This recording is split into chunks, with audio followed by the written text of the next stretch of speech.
Hello बच्चों, let's read the question. Find the domain and range of the function. Function है हमारे पास f x equals to root over x square minus 9।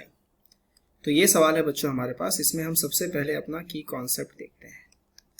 यहाँ की concept हमारे पास क्या होगा? That is domain of a function. किसी भी फंक्शन का जो डोमेन होता है वो क्या कैसे डिफाइन होता है? Set of real values of x for which function is defined,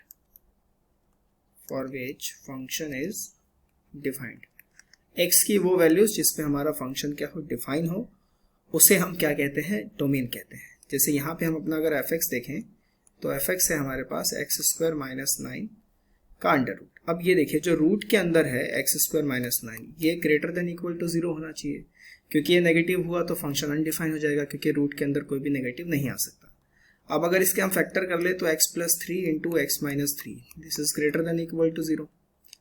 अब मैं अपना एक नंबर लाइन बनाऊंगा। ये आएगा मेरे पास plus infinity minus infinity, this is plus 3 and this is minus 3, plus minus plus.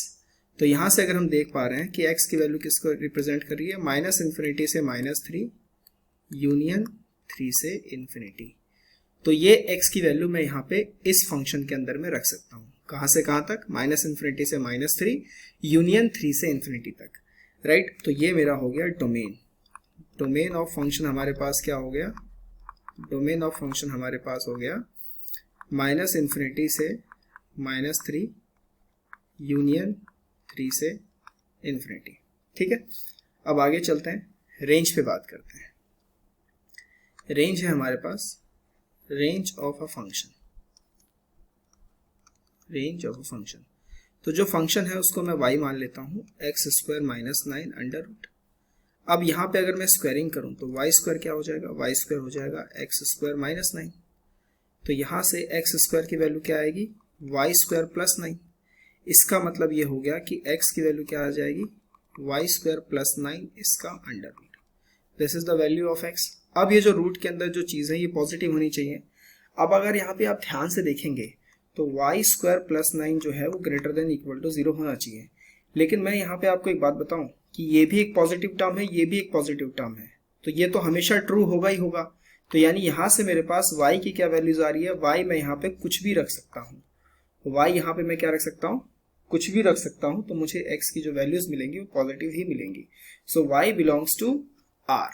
y जो है वो कुछ भी हो सकता है। लेकिन अब यहाँ पे आपको बात ये देखनी है, देखिए यहाँ पे जैसे ही आप 3 रखेंगे x की जगह पर, तो आपको y की वैल्यू कितनी मिलेगी? 0। At x equals to 3, y की वैल्यू क्या मिल जाएगी? 0। 4 रखेंगे तो y की वैल्यू बढ़ती चली जाएगी, है ना, रूट 7। वहीं पे माइनस 3 पे भी क्या मिलेगी? y की वैल्यू 0। माइनस 4 रखेंगे तो भी y की वैल्यू क्या मिलेगी? रूट 7। मतलब हम यहां से ये कह सकते हैं कि जो गिवन सेट ऑफ डोमेन है उसमें y मेरे पास क्या आ रहा है? y मेरे पास 0 से इन्फिनिटी की तरफ ही आ रहा है। ठीक है, y 0 से इन्फिनिटी की तरफ आ रहा है, तो हम यहाँ रेंज क्या बोलेंगे? रेंज हमारा होगा, रेंज ऑफ फंक्शन इज 0 से इन्फिनिटी। ये होगा हमारा इसका रेंज। ठीक है, रेंज क्या होगा बच्चों यहाँ पे? 0 से infinity. I hope you understand the question very well. Best of luck.